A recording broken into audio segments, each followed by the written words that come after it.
Olá, vamos agora falar sobre um tema que se chama perseguição. Nós estamos em momentos difíceis de congregarmos nas igrejas. Então, momentos difíceis de relacionamento com os irmãos, de irmãos com irmãos. São momentos que a gente quer ter atenção, né? Momentos que a gente quer ter paz, né? Quando muitas das vezes realmente a gente se encontra em guerra. Então, vamos agora falar um pouco sobre isso. No contexto igreja, nós precisamos que as pessoas, pastores, líderes religiosos mais influentes da igreja, tenham mais um cuidado sobre essa questão de fuxico, de intriga, de picuinha, de falar mal do irmão, de prestar atenção no outro irmão. Enfim, isso acaba gerando vários fatores. E a gente, como cristão, nós precisamos vigiar quando a gente vai falar qualquer outra coisa sobre a vida do outro. Hoje nós estamos vivendo num contexto religioso que a gente diz assim: Paulo foi um grande perseguidor de cristãos. Foi. Paulo perseguiu muitos cristãos. Mas hoje a gente também persegue. Nós, irmãos, perseguimos uns aos outros.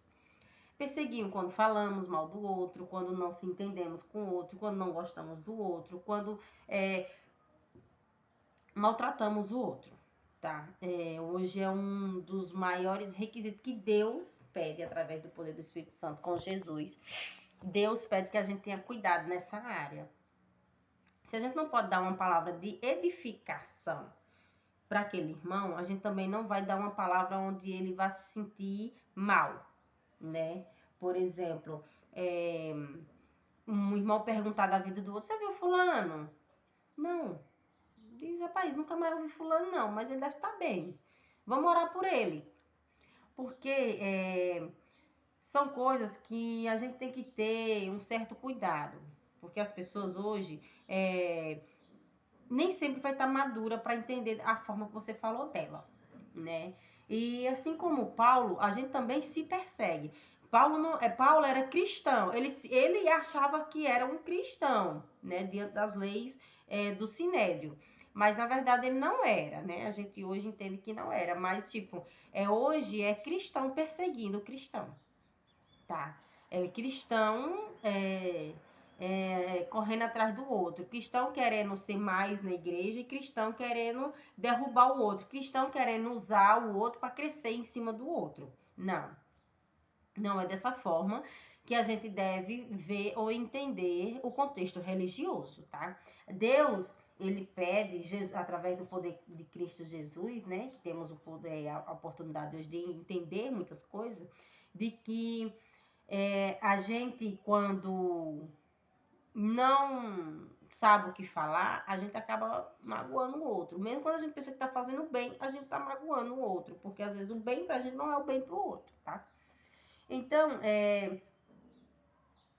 Paulo, ele diz assim, ó, lá em Atos 22:7, essa parte ele diz assim, ó, então caí por terra, ouvindo uma voz que me dizia: Saulo, Saulo, por que me persegues? Hoje eu digo para você: Maria, Maria, por que me persegues? Jesus diz para você: Ana, Ana, por que me persegues? Sara, Sara, por que me persegues? Joana, Joana, por que me persegues? Mateus, Mateus, por que me persegues? Entendeu? Porque assim, há coisas que os cristãos hoje estão perseguindo uns aos outros dentro da igreja. Estão perseguindo, querem saber da sua vida, estão perseguindo, falando mal de você, estão perseguindo, criticando, estão perseguindo, não fazendo bem. Tem cristão que passa de carro, ai, fulano passa despercebido, o outro tava no ponto, tava precisando da carona, não ajudou. Então, assim, fulano, por que tu me persegues? Isso é perseguição, gente. Muitas vezes, por que é que as coisas não acontecem mais na igreja como antigamente? Porque tá faltando amor. Lembra outra passagem que Jesus fala que o amor de quase todos se esfriaria nos últimos dias? É dessa forma. O amor de quase todos se esfriarão. Ah, fulano chegou de um estado para o outro. Como é que fulano está sendo recebido na igreja? Só porque fulano é pobre? Só porque fulano não tem dinheiro? Só porque fulano não veio de carro? Só porque fulano não tem uma casona boa do ano? Fulano agora tem que ser maltratado na igreja? Tem que ser perseguido? Tem que ser mal visto? Você está perseguindo a liderança da igreja, o irmão que não está ajudando, o pastor que deixou de ajudar, a comissão da igreja que deixou de ajudar, aquele sabe que ele chegou e não o acompanhou para saber como é que está a sua vida, para lhe ajudar, tá? Saber como é que está a sua vida para lhe ajudar, não para lhe perseguir e lhe maltratar. Jesus, ele se identifica com essas pessoas. Quando ele diz assim, ó, tive nu, tive enfermo, tive preso, tive passando necessidade e me acolhestes e me acudistes. Quando Jesus fala assim, ele se identifica com o viajante, ele se identifica com o peregrino, ele se identifica com aquele que saiu da sua terra natal para tentar a vida em outro lugar. Ele se identifica, então não deixe de ajudar, pare de perseguir o irmão tal. Pare de falar mal dele, porque quando você fala dele e não é uma fala bem razoável, uma fala que vá ajudar ele a crescer, você está perseguindo ele. Então é por isso que vem a fraqueza religiosa do outro irmão. Quando Jesus diz o amor de quase todos se esfriariam, é nesse requisito. É nesse requisito de o amor de quase todos se esfriariam. Porque as pessoas estão se sentindo mal uns com os outros dentro da igreja e ela está se privando de se doar mais, ela está se protegendo. Quando ela não vai mais à igreja com tanta frequência, quando ela não tem tanto relacionamento com o outro irmão, com os irmãos, como deveria, é porque algo para ela ali aconteceu que não soou bem. Então, ela vai se proteger de alguma forma, se afastando das pessoas, e as pessoas vão tendo essa reação automática de se afastar, de não conversar mais, de não se sentir bem naquele ambiente, porque a primeira coisa que você tem que fazer para o irmão é ele se sentir bem. É ele se sentir confortável, ele se sentir acolhido, ele se sentir amado. Se ele não vê isso, ele sai. Porque estão vivendo o evangelho de palavras e não de fato e de verdade, que nem Jesus manda nós nos amarmos de fato e de verdade. Filhinhos, nos amemos uns aos outros, de fato e de verdade. Amamos aqueles da fé, principalmente aqueles da sua casa.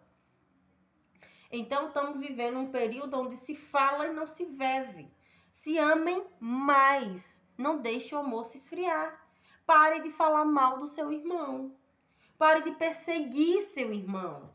Pare de atacar seu irmão, que nem Paulo muitas vezes. Você está botando seu irmão para viver em prisões, para viver em cadeias da sua casa, do seu mundo. Porque o ser humano ele foi feito para se relacionar. O ser humano ele foi feito para conversar. O ser humano ele foi feito para se adaptar a um ambiente onde ele se sente bem. Tá? Então, assim, Jesus ele pede para que a gente nos amemos e não nos ataquemos. Vamos parar de se atacar, né? Deixe de prender o seu irmão em cadeias, em prisões, em crisóis, né? Vamos parar de botar o seu irmão para ele viver preso dentro da sua própria casa, dentro do seu próprio mundo, né? Então a gente foi feito para se relacionar e se relacionar muito bem, obrigado, principalmente nós que somos cristãos, que tememos a Deus, temos a fé e o testemunho de Jesus Cristo e guardamos os seus mandamentos. Precisamos parar de se perseguirmos uns aos outros.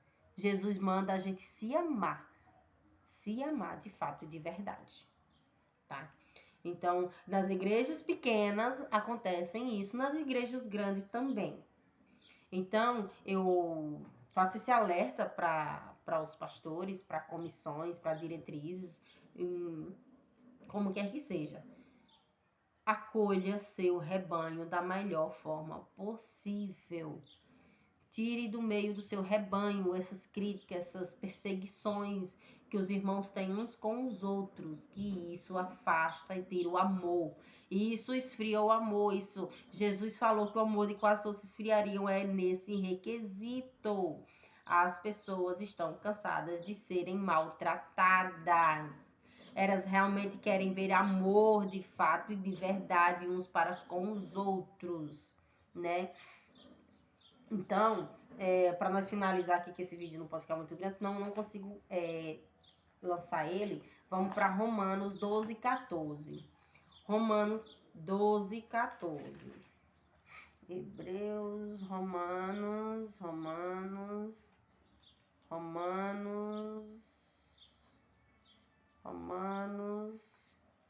12, 14. Romanos 12, 14. Vamos lá, que diz assim: abençoai os que vos perseguem, abençoai e não amaldiçoeis, tá? Então, assim, abençoai todos aqueles que vocês puderem, não perseguir, abençoai e não amaldiçoai. Abrir as portas da vossa casa, abrir a porta da vossa vida. Deixem as pessoas viverem livremente. Parem de prender as pessoas em cadeias e grilhões. Estamos presas em cadeias e grilhões porque não conseguimos se sentir bem no meio religioso, na nossa igreja, nosso ato de fé. Tragam as pessoas para Cristo, não tirem elas de Cristo, não fechai as portas, assim como os fariseus fechou para muitos. Os fariseus fecharam a porta para muitos. Coavam mosquito, engoliam camelos. Tá, gente? Então deixem de coar mosquito e parem de engolir camelos. E passem a amar. Não persigam. Tá? Não feche a porta do coração do irmão. Abram todas as brechas, amai de verdade, de fato. Não falai mal dos vossos irmãos. Você pensa que o fulano sabe. Fulano sente, tá? E quando ele sente que o ambiente não é favorável para ele, ele sai, ele se afasta, ele não volta mais. E se voltar, ele vai voltar uma pessoa fechada. Não deixe o amor da sua igreja se esfriar. Amai de fato e de verdade, tá? Eu sei que pessoas é difícil trabalhar com pessoas, mas vamos vigiar. Vamos vigiar. Cristão sincero, coerente, que realmente sabe o que quer, não fala mal da vida do outro. Se quer ir pro céu, vai pro céu e leva o outro. Ninguém vai pro céu sozinho. Tá? Para de estar falando mal do seu irmão. Deixa de perseguir o seu irmão. Para de perseguir o seu irmão. Deixem de perseguir irmãos dentro da igreja. Peça força a Deus, que é quem tem para dar. E peça a Deus, Deus me ajuda a perdoar o fulano que me magoou. E vai lá, você e ele, os dois juntos. E confessa, chama ele, pede perdão, pede desculpa e sai dali com pessoas de bem, maduras. Duas pessoas maduras fazem isso, tá? Não se perseguem. Pessoas maduras não se perseguem. Cristãos verdadeiros, maduros, que querem um céu, não se perseguem. Ao contrário, se amam, tá? Então, Deus quer isso para você. Amar uns aos outros de fato e de verdade.